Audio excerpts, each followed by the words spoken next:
Clasificación B, bajo supervisión de un adulto.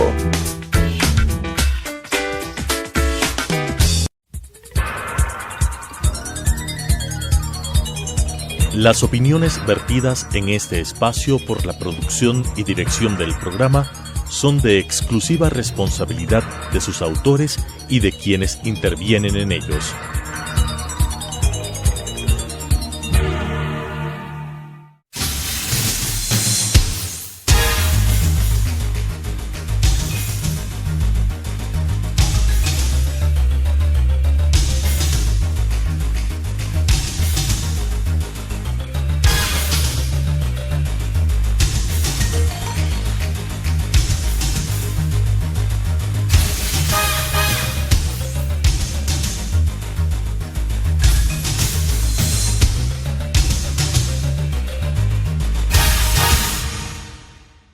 Buenas tardes, amigos, amigas. Estamos en un programa más de debate jurídico, el programa del Colegio de Abogados de Pichincha, que tiene por objeto elevar el nivel de discusión en el derecho en el país.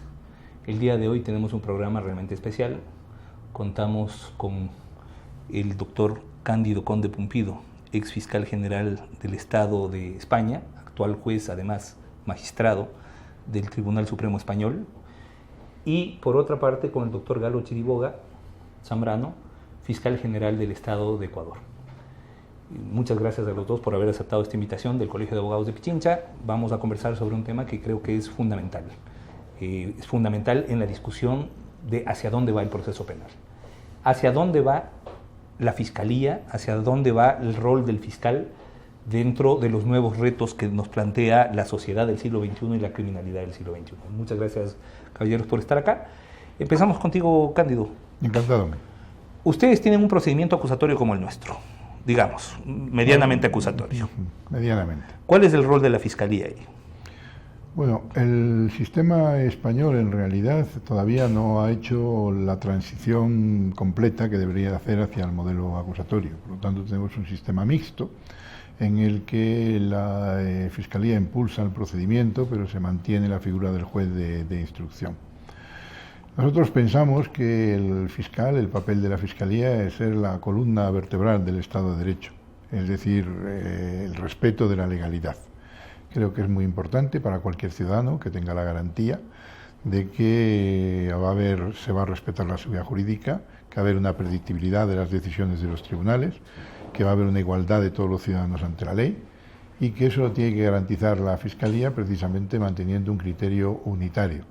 La Fiscalía, por su estructura diferenciada de la judicial, cada juez es más independiente en su ámbito de trabajo, el fiscal trabaja en equipo y al trabajar en equipo tiene que mantener unos criterios uniformes, garantiza esa seguridad jurídica y garantiza el criterio de unidad del ordenamiento. Esa es la finalidad que nosotros pensamos que debe tener el proceso penal el Ministerio Público. Un poco para hacer una diferenciación. Ustedes en su sistema, si bien el fiscal tiene la titularidad de la acción penal, pero no decide si continúa o no continúa un proceso penal. Esa decisión continúa en manos del juez todavía, ¿cierto? En sí, el sistema. Nosotros tenemos un juez que decide sobre la apertura del juicio oral y por lo tanto si el juez deniega esa apertura del juicio oral... Aún a despecho de que el fiscal esté en contra. A despecho de que el fiscal esté en contra, sí. Claro, lo que acabamos de ver, por ejemplo, en el caso Anús. Sí, el fiscal... Nosotros tenemos un sistema complejo, porque el fiscal no tiene el monopolio de la acción penal, sino que cualquier perjudicado, cualquier víctima puede ejercitar la acusación particular. Y también tenemos un sistema por el cual los ciudadanos pueden personarse y ejercer la acción popular. Por lo tanto, puede haber una triple acusación, la de las víctimas, la de aquellos ciudadanos que quieran ejercerla porque sea un tema de interés general y la del Ministerio Fiscal, que no tiene el monopolio. Y luego es el juez el que decide si el asunto llega a juicio o no. El fiscal, en el caso de que desee seguir adelante y el juez no lo vea suficientemente justificado, tiene una posibilidad de recurso ante un tribunal superior. Vamos, ordinariamente, siempre que el fiscal formula la acusación, el juez acepta esa acusación y lo lleva a juicio oral. Gracias, Cándido. ¿Cómo funciona acá?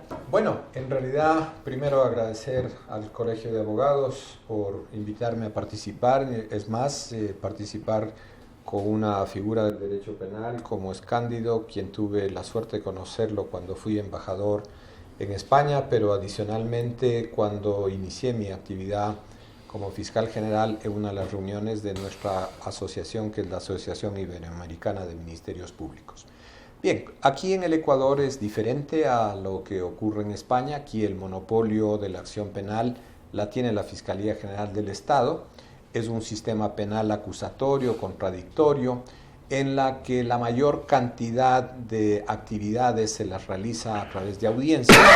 En estas audiencias el juez juega un papel fundamental, es dirigir esas audiencias, pero adicionalmente hacer que se respeten los derechos procesales de las partes. Y por lo tanto tenemos varias audiencias. Una audiencia que es la primera, digamos, es una audiencia en donde la Fiscalía formula cargos con la presentación de los elementos de convicción que haya reunido durante la etapa indagatoria. De ahí se abre una segunda etapa, que es la etapa de la instrucción fiscal.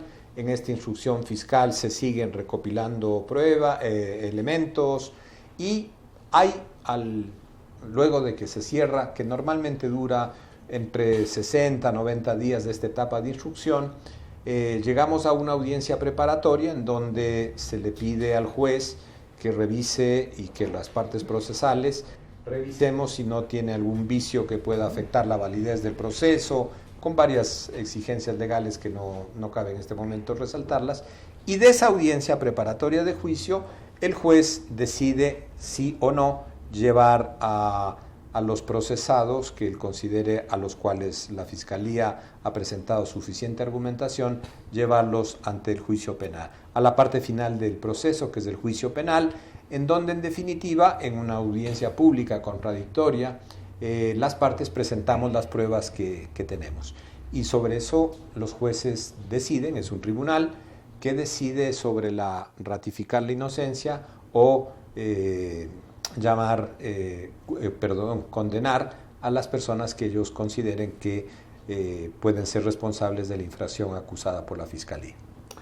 Gracias. En España, ¿los fiscales intervienen también en las otras instancias, digamos en apelación, en casación? Sí. Bueno, también querría comenzar esta intervención, que no lo he señalado antes, agradeciendo al Colegio de Abogados que me ha invitado a venir a Ecuador, lo que para mí es una enorme satisfacción, porque he descubierto una ciudad magnífica de Quito, y también tener la oportunidad de hablar con el fiscal general de Ecuador, al que conocí por el gran trabajo que realizó como embajador de Ecuador en España, y después por nuestro trabajo conjunto en la Asociación Iberoamericana de Ministerios Públicos. Y bien, en España decíamos la pregunta te preguntaba si los fiscales intervienen también en todos los... Nosotros tenemos un sistema en el que el fiscal está desplegado absolutamente en todos los organismos jurídicos. Es decir, naturalmente el fiscal interviene en la primera instancia, interviene en la apelación, que ahora se ha generalizado, la segunda instancia, e interviene en la casación. Hay una fiscalía específica del Tribunal Supremo. Y entonces, cuando los asuntos llegan a la casación, siempre el tribunal se pronuncia después de haber sido informado por la Fiscalía del Tribunal Supremo. Pero además, es una fiscalía especializada, como una especie de fiscales delegados para casación. Exacto, o sea, la Fiscalía española tiene fiscales delegados en la casación, que es una fiscalía específica en el Tribunal Supremo, dependiente del fiscal general, todo dependiente del fiscal general, pero también tenemos una fiscalía en el Tribunal Constitucional, una fiscalía en el Tribunal de Cuentas, que es como la Contraloría de aquí, una fiscalía jurídico-militar, que depende también del fiscal general del Estado y interviene en todos los procesos militares. Por lo tanto, la Fiscalía tiene una función que va incluso más allá del poder judicial. Interviene también en asuntos civiles, por ejemplo, en la defensa de los consumidores o en la defensa de las personas incapacitadas, que también son representadas por el Ministerio Fiscal. O sea que el Ministerio Fiscal defiende la legalidad en todas las instancias de todos los procedimientos. ¿Cómo funciona acá? Bueno, nosotros aquí también tenemos un sistema por el cual las causas llegan a la Corte Nacional cuando pasan los requisitos que ameritan de que se case esa sentencia, y la Fiscalía interviene en todos los casos en la órbita penal exclusivamente cuando hay casación de sentencias.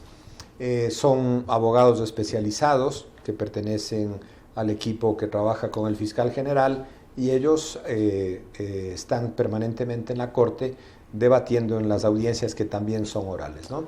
Y por lo tanto es un trabajo muy importante, porque una vez de que la Corte Nacional de Justicia toma decisiones al respecto de criterios sobre materia de casación, si este pronunciamiento de la Corte es reiterado en unas 3 ocasiones, hay un fallo de triple reiteración en donde ese tema ya tiene que entenderse y resolverse por los jueces en la forma como lo ha dicho la Corte Nacional. Entonces va generando una jurisprudencia obligatoria que para el país, en lo que Cándido mencionaba, la predictibilidad de las resoluciones judiciales, pues va tomando mucho más fuerza. Un aspecto que acaba de mencionar Cándido que me parece súper interesante, una fiscalía delegada en la Corte Constitucional.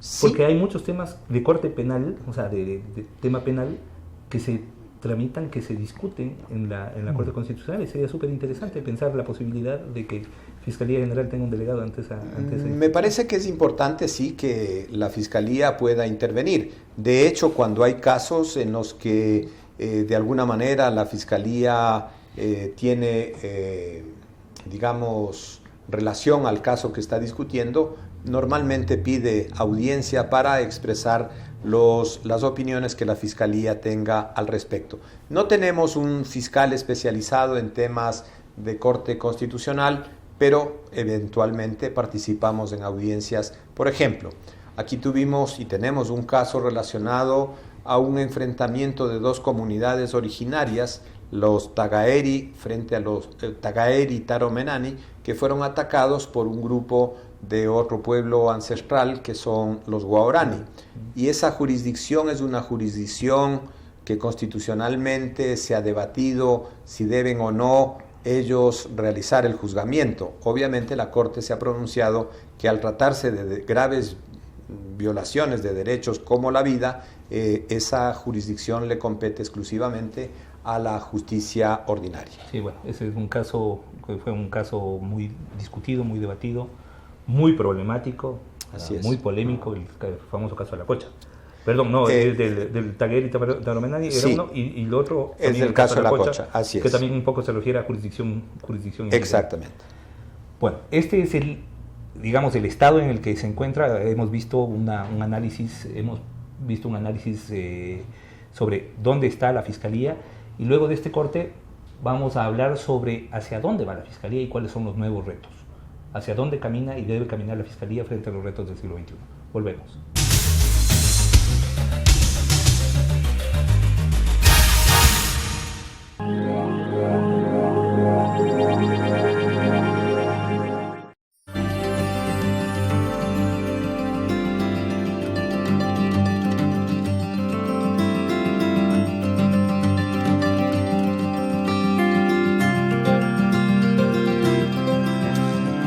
Queridos y queridas abogadas, para nosotros es un honor el poder invitarles al Colegio de Abogados de Pichincha a ser parte de este gremio que defiende tus derechos. Si ya eres parte del foro, te invitamos a que te afiles al Colegio de Abogados de Pichincha, una entidad que va a defender tus derechos, que te va además a dar la posibilidad de acceder a todo un sistema de formación permanente, a publicaciones sin costo o con costo preferencial, a 2 clubes sociales y sobre todo, insistimos, a un gremio que te representa. Tendrás que pagar nada más que $90 por los beneficios del año, ni un solo centavo por la inscripción. Si eres afiliado al Colegio de Abogados de Pichincha y durante un tiempo no has cumplido con tus obligaciones económicas con el gremio, no te preocupes. Tampoco tendrás que pagar un centavo por todo ese tiempo que has permanecido alejado. Simplemente ponerte al día en las cuotas de este año, es decir, $90. Te esperamos.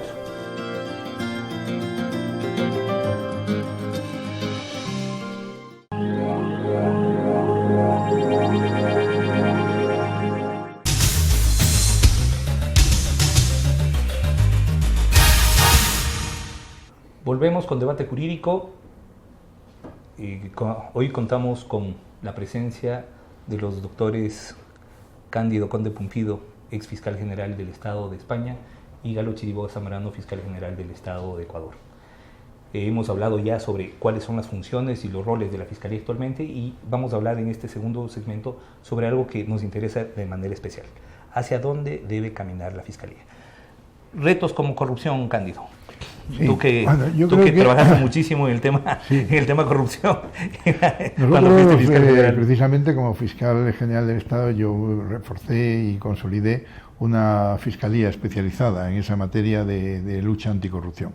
Una fiscalía que dispone de medios de instituciones del Estado, de carácter administrativo, de carácter burocrático, de policía especial, que permite además profundizar en aspectos contables, etcétera. Esa fiscalía está haciendo una labor interesantísima en materia de anticorrupción.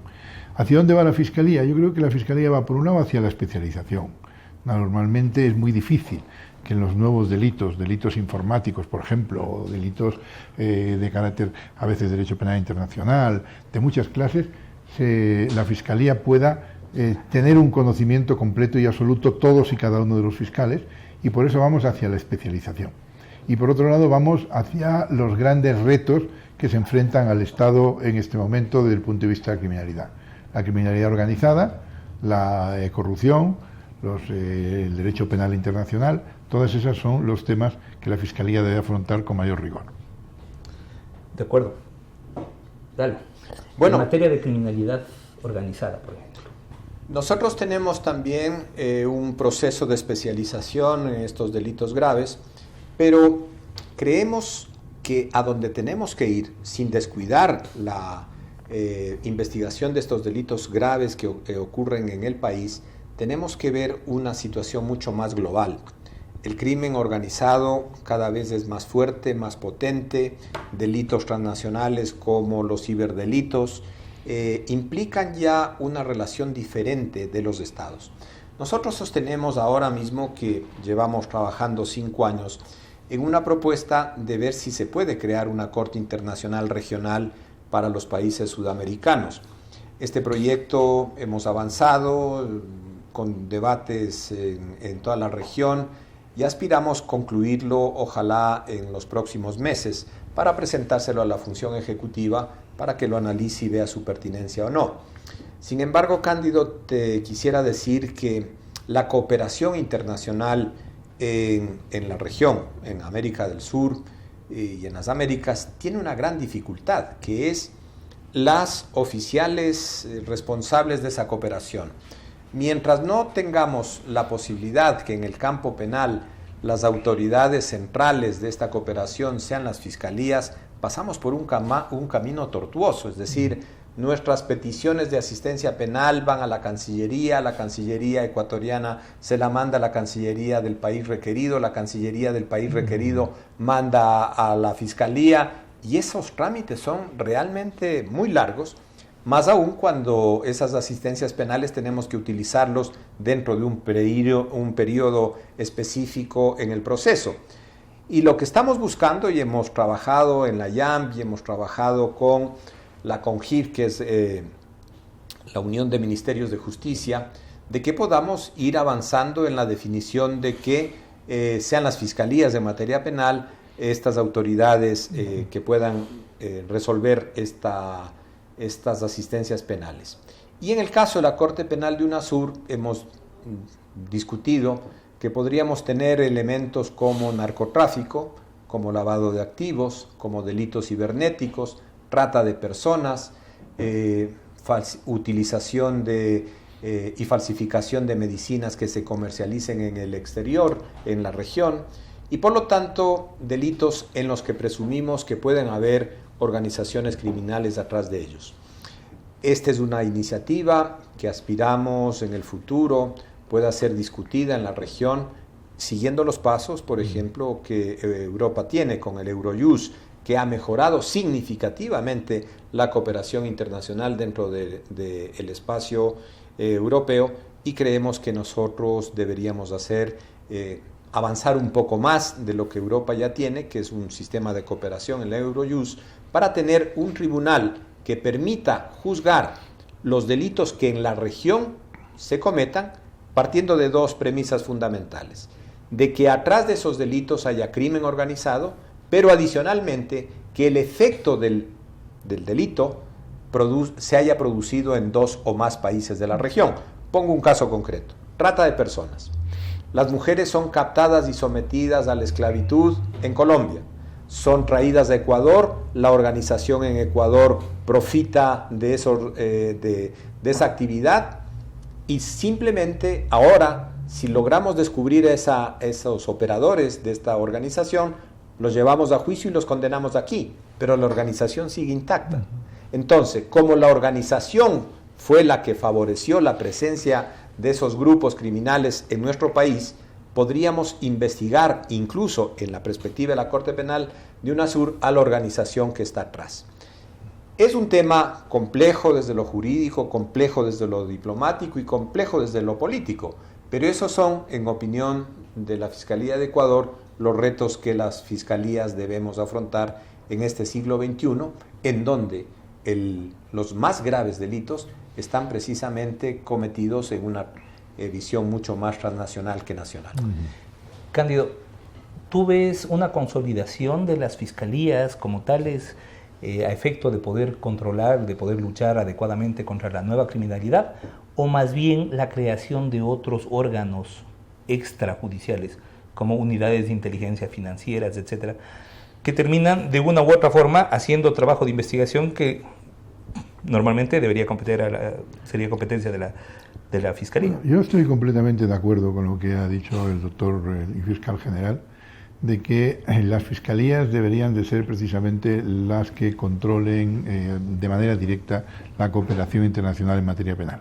Porque si llevan el proceso, tener que dirigir la cooperación a través de otras instancias políticas, lo único que hace es retrasar. Y hay que tener en cuenta que las fronteras han desaparecido para los delincuentes. Los criminales aprietan hoy el botón de un ordenador y trasladan en segundos o en milisegundos pues millones de dólares de un país a otro. Y mientras ellos están trasladando el dinero de un país a otro de esta manera, nosotros no podemos estar dependiendo de remitir una comisión rogatoria a través del Ministro de Justicia de Ecuador para que se la pase al Ministro de Justicia de Chile, para que la Cancillería se la pase al otro sitio. Y cuando nosotros estamos llegando, el dinero ya desaparece en otro país completamente diferente. Por lo tanto, yo creo que sí, la Fiscalía debe ser el órgano que tenga la posibilidad de llevar la cooperación internacional, porque hoy sin cooperación internacional no podemos acabar con la gran criminalidad, y que luego todas estas instancias que nosotros tenemos también, la inteligencia financiera, por ejemplo, pues naturalmente en el blanqueo de capitales que nosotros llamamos aquí lavado de activos es algo esencial. Todas estas deben de trabajar precisamente para la Fiscalía en cierta medida. O sea, la información que aportan en la medida en que hay un delito de lavado de activos, pues tienen que trasladarlo para que la Fiscalía pueda tomar eso y formar una acusación sobre esa base. La cooperación internacional es esencial. La criminalidad hoy no tiene fronteras. Contra la criminalidad seguimos teniendo fronteras, nos ganarán la batalla al final. Por lo tanto, yo creo que eso, y estrangularlos financieramente. Hay que estrangular financieramente al gran criminal económico, porque si los detenemos y los ingresamos en prisión, pero el dinero sigue estando ahí, no habremos convencido a los ciudadanos de que la justicia se ha hecho de manera efectiva y no habremos recuperado el dinero que es de todos. ¿Me permites, José? Sí, claro. Solo una cuestión Ramiro. Perdón, Ramiro. Ramiro, disculpa que hay... No te preocupes. Yo sé por qué me equivoqué. Perdóname. Decía Ramiro, en lo que ha dicho Cándido hay un tema fundamental. Nosotros sostenemos que en materia penal la limitación de los estados responde a unos intereses geográficos importantes. No digo que los límites no sean importantes. Pero en materia delictual, nosotros sostenemos que tenemos relaciones de frontera delictual con varios países, aunque físicamente no las tengamos. Por ejemplo, nosotros tenemos una frontera delictual con México. ¿Por qué razón? Porque cada vez es más presente presencia de avionetas y personas vinculadas a organizaciones criminales de ese país. Nosotros tenemos una frontera delictual con los Estados Unidos. ¿Por qué razón? Porque muchas veces los delitos económicos van y se ingresan en el torrente financiero norteamericano. Y por lo tanto, en esa perspectiva, se discute, y con esto concluyo, un tema de soberanía. Lo que digo yo, y lo que dice la Fiscalía más que yo, es lo siguiente. Al tener la capacidad de investigar en otros países y que también investiguen en el nuestro, no estamos limitando la soberanía. Al contrario, estamos ampliando la soberanía de los estados. Cándido, Galo, muchísimas gracias. Creo que ha sido un programa de lo más ilustrativo, de lo más informativo. Muy amable a los dos por haber aceptado la invitación del Colegio de Abogados de Pichincha. Nos vemos la próxima semana en un nuevo debate jurídico. Hasta entonces. Las opiniones vertidas en este espacio por la producción y dirección del programa son de exclusiva responsabilidad de sus autores y de quienes intervienen en ellos.